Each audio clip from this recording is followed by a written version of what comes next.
Huge welcome back to Andrew Johnson of all the W's, checktheevidence.com with Finding the Secret Space Programme.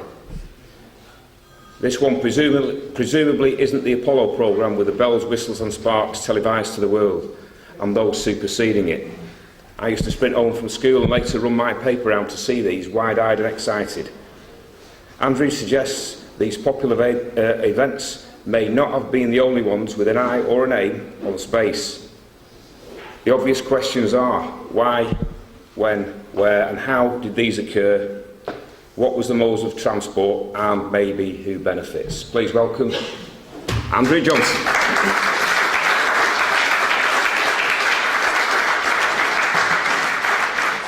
Thank you very much, Rob. I'd like to thank the New Horizons team for their excellent preparation and expertise in setting this up. Also like to thank everyone else for coming, particularly those that have come a long way. I've got probably quite a bit to get through tonight. I might have to skip over some material, see how time goes. I'm not really here to sell books, but you're going to hear about somebody tonight in part of this presentation who's written this book, which is called Alien Rapture, The Chosen. This book is available for £10. I just print these on demand, so that's basically what it cost me pretty much to get these printed. So that might give you a bit of background. It's actually a novel, but there's a lot of information in here which he was told that he couldn't write about if it, as factual, so he had to put it in a fictional context. So there's that book. There's also my friend Carl James's book, Science Fiction and the Hidden Global Agenda. I've got some copies of that. That is available as a free download in PDF format though, so you don't have to buy that. But again, if you want a good read about how science fiction, for example, plays into keeping the secret space program hidden, which I think it does play a role in that, then you can get a lot of extra information in this book. And finally, I still have brought a few copies with me of Dr. Judy Wood's book, Where Did the Towers Go? So if anybody wants to get a copy of that without paying £5 postage, I've got a few copies here tonight. But I think most of the people here, know me, etc. So most people have got it. Most people that want it have got it. If we have a few technical hitches tonight, then it's probably my fault, but hopefully we'll be okay.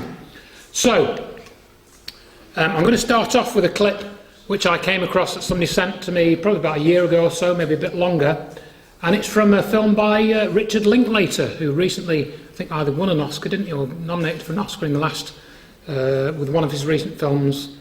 But anyway, here we go.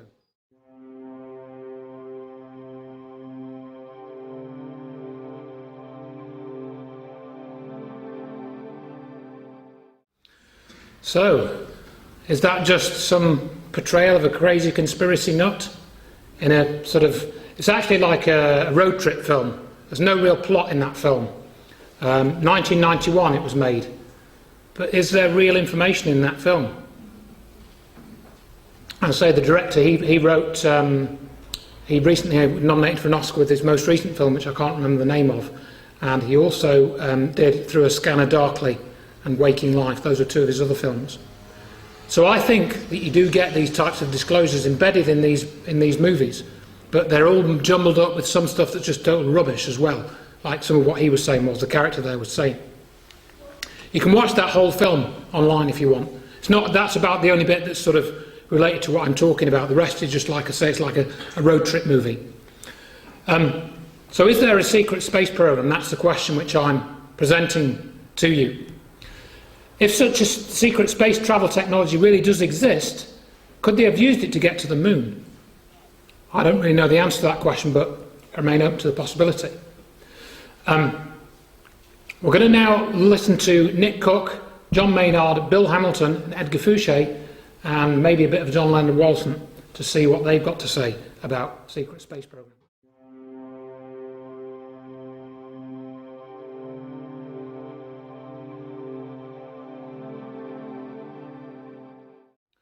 So, with that collection of clips, I've tried to gather a bit of testimony and a bit of evidence of things related to the secret space program.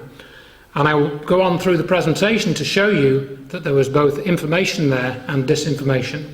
That last particular thing there with the strange shimmering objects, I've now come to the conclusion that that is a hoax. Originally I thought it was genuine, but I'm pretty sure it's a hoax. And Gary McKinnon, of course, who received a lot of press a few years ago because of his case. And what was interesting about that case was many interesting things about it. He started off talking about UFOs and free energy, and then it was turned into a political human rights issue. And the UFO and free energy issue was never discussed after about sort of 2007, certainly not in the mainstream. So that was very interesting. And I'm going to talk about Nick Cook, who is talking about the black budget. I'll talk about what he's gone on to do, etc. This presentation actually follows on from ones that I've done before, which some of you here might have seen online or maybe even seen here at New Horizons, because I've done the case for Antigravity. I did that at New Horizons, I think, probably 2010, maybe 2009 or something. And then it also links up with the Apollo removing truth protective layers, because I've got a bit of new information on that as well. So we're going to look at rumoured secret space programs, whistleblowers, which you heard a little bit about in those clips that I just played. Two examples of secret space programs in the 1970s and 1980s, and yes, there are two secret space programs, which I only found out about last year. Progress in the manned space program since Apollo. Ed Fouché and the TR-3B, he was the chap with the glasses and the sort of chubby face with a green background in the clip there. And we're going to talk quite a bit about the TR-3B and how I actually came into contact with him. He actually contacted me under sort of slightly odd circumstances. And we're going to look at the disinformation which is inevitably there, coming from some surprising sources. And we're going to look at sightings of the flying triangles, which I do think are somehow connected to the secret space program. And I've got some night vision recordings as well, which are being made by a few people. So what are the foundations of the secret space program? Well, essentially I covered this in the case for the anti-gravity, and I'll just summarise 2 or 3 slides here. I tried to review some of the evidence for developments in anti-gravity technology in that presentation, and there was work in the 1920s to the 1940s by people like Thomas Townsend Brown, Victor Schauberger and Nikola Tesla, of course, and I think that's been further developed in black programs, such as Project Winterhaven. You can Google that and look at that document, which is quite an interesting document to read, from I think 1953, or is it 56? I can't remember the date. It's quite an interesting document, not a lot of information in it, but it is interesting to read. And then, of course, a lot of people talk about the Nazi bell. I talked about that in the anti-gravity presentation. One of the experiments that was found evidence for by, I forget the name of the researcher, it's Igor, I can't remember his second name, he's got a Russian-sounding name. But that was covered in Nick Cook's book, The Hunt for Zero Point. Joseph Farrell, who I've got certain questions about, I won't go into that now. People can ask me about that later if they're interested in Joseph Farrell and why I've got questions about him. He's written a lot about the bell, Die Glock, I think is the German name for it. And there's one of the themes that goes through the bell and the Vedic scripts is the use of mercury plasma. That's also mentioned in the Vedic scripts with the Vimanas. It's mentioned in the literature about the bell, and it's something that Edgar Fouché also mentions. And also anomalous energy or field effects is associated with these experiments, strange effects on people, strange effects with electricity. That's all mentioned in the anti-gravity presentation. So Nick Cook, again I'll mention him here. I'm probably going to skip over this audio clip because it was covered in the anti-gravity presentation, but he basically, to give you his story, he was a journalist for Jane's Defence Weekly, the big defence publication, which I think is still going, and somebody put a document on his desk about 1950s anti-gravity research. He became interested and started to follow it up over a period of 10 years. He initially tried to contact George S. Trimble, who had been given as a contact for somebody that had worked on anti-gravity research in the 1950s. Trimble initially agreed to be interviewed about his work, but then withdrew suddenly and reportedly scared of, disclosing anything. So Cook then continued for 10 years researching and eventually published that research in The Hunt for Zero Point, and it was also covered in the $1 Billion Secret documentary, which is well worth watching. It's still available online, even though it's from 1999. We've had very little information beyond what's in that documentary that I've become aware of, certainly in the mainstream. So that's worth getting hold of that book. The 1950s research just a brief clip of him. Was that just about every aerospace company you've ever heard of was involved in the field. In 1955, a range of companies like Lockheed, Convair, Bell, these big names from the US aerospace industry from the time, were all talking about this coming revolution, the anti-gravity revolution, and that all they needed was some input from the US government in terms of support and funding, and they could crack the science. And to me, what was intriguing was that there was an echo here of what was happening, or what had been happening, in the pre-Second World War years with fission, with atomic science, where the community was very much divided. You had those saying that if you split an atom, you could get an enormous release of energy, enough perhaps to make a bomb, and those within the field, physicists working within the field, who said it's absolutely impossible. And of course, in the mid-1950s, where these guys were talking about anti-gravity research in the same light, the community was ridden with the same kind of dissent. Those who said it was possible and those who said it was impossible. So there is this kind of intriguing echo, and again, that gave me some confidence that it was worth pursuing, because we know now the terrible consequences of the atomic bomb. So that's what he pursued. He went, and this is where he found the research about, for example, Hans Kammler, who was this figure who was involved in the German secret weapons program. He was one of Hitler's sort of high-up officers. And Kammler's death was sort of shrouded in mystery. Nick Cook, I won't play this clip, but he says that there were 4 accounts of Kammler's death, none of which seemed to stack up, sensibly. And so there was the rumours of the Nazi saucer program. I'm not so sure how far that got. There's various sort of mixed reports. Whether they built their own flying saucer, I don't really know. And you'll read sort of conflicting things on the web about that. But I do think they were doing secret weapons research, and the evidence for the Bell research seems a bit more credible to me because of the technology that they discussed in that, which is mercury-based plasma.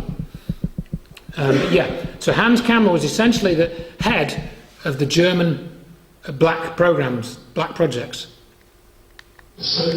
But I won't play the clip because he just more or less says that. But what was interesting, why I wanted to play you this, was that I played that clip back in 2004 and the following years. In that particular clip, I'll just try and get the picture up again. In that particular clip, what you'll see is that Nick Cook goes with Igor Wyszkowski, I forget his second name, to this place in Poland, which was first seen on World War II maps, aerial maps, and they called it the fly trap. And it was this henge-like feature. And this was right over an area which was part of an underground complex. And Nick Cook went and inspected the ground here, and it looked like there were very substantial areas for having power cables put into the ground, large thick power cables, as if they were drawing a lot of power into this area where this base was. And what they were claiming is that this was where the anti-gravity research was going on in Nazi Germany, in secret underground projects, with obviously some of it done above ground. And Nick Cook, in his book, he wrote about this, and in this 2005 documentary, which is called UFO's Secret Evidence, I had a clip here, it's not essential to play it. That's what he said they were doing. But then I heard him on this, what they've started doing more recently is, on mainstream media, they'll get a comedian to investigate these types of topics. They did it with Danny Dwyer, who did a UFO special. I think he did another one on 7/7. There's been a couple of comedians on mainstream doing documentaries about the topics that we ourselves are interested in. And they did it again on Radio 4, 2010, with Steve Punt, who used to work on Jasper Carrot's programme with Hugh Dennis years ago. And this is what Nick Cook said on a programme about anti-gravity research that they tried to do on Radio 4. Nick Cook, former aerospace editor of Jane's Defence Weekly and author of The Hunt for Zero Point. He had also visited that hillside in Poland where I'd been some weeks earlier, and I decided to compare notes. I asked him, what did he make of the Bell? It was beguiling but perplexing, because there was certainly surface evidence to show that something very secret had been going on at this mine, and possibly it was the Bell. But on the other hand, there was no actual proof, to my mind, that the Bell project was what Igor and other people subsequently have said it was, which was some kind of anti-gravity device. And what of the henge, that strange concrete ring? According to Igor, a test bed for some exotic craft. The henge is definitely a kind of intriguing and very imposing structure, and when I first came across it on a sort of dark autumnal evening, lit by the headlights of our car as we approached it, it does create a very strong impression. The problem is that, again, it might look like the test rig for some form of very powerful engine, but it actually also looks like the base structure of a cooling tower. A cooling tower for a power station. So essentially he was backtracking on what he said in his own book, and in that clip, which I couldn't play, but it is online and everything, he goes to visit that in broad daylight. It's not in the dead of night. They also edited that clip to say there was no proof, so something had clearly been edited out in that clip. Nick Cook will no longer speak about this. I've not heard him speak publicly about his book, Hunt for Zero Point, in the last few years. So it seems he had a website and that's kind of disappeared. So it all seems to me like he's been told to shut up about it. That's what I think. I can't prove that, but that's what it looks like to me. So I'm now going to talk about, I've given you a few hints there, I want to talk about the public space programme, which I've talked about here before. The last alleged manned moon landing took place in 1972. The Space Shuttle programme ran for 30 years, but it ended in July 2011. The maximum distance the shuttle reached from the Earth was about 375 miles during STS Mission 82.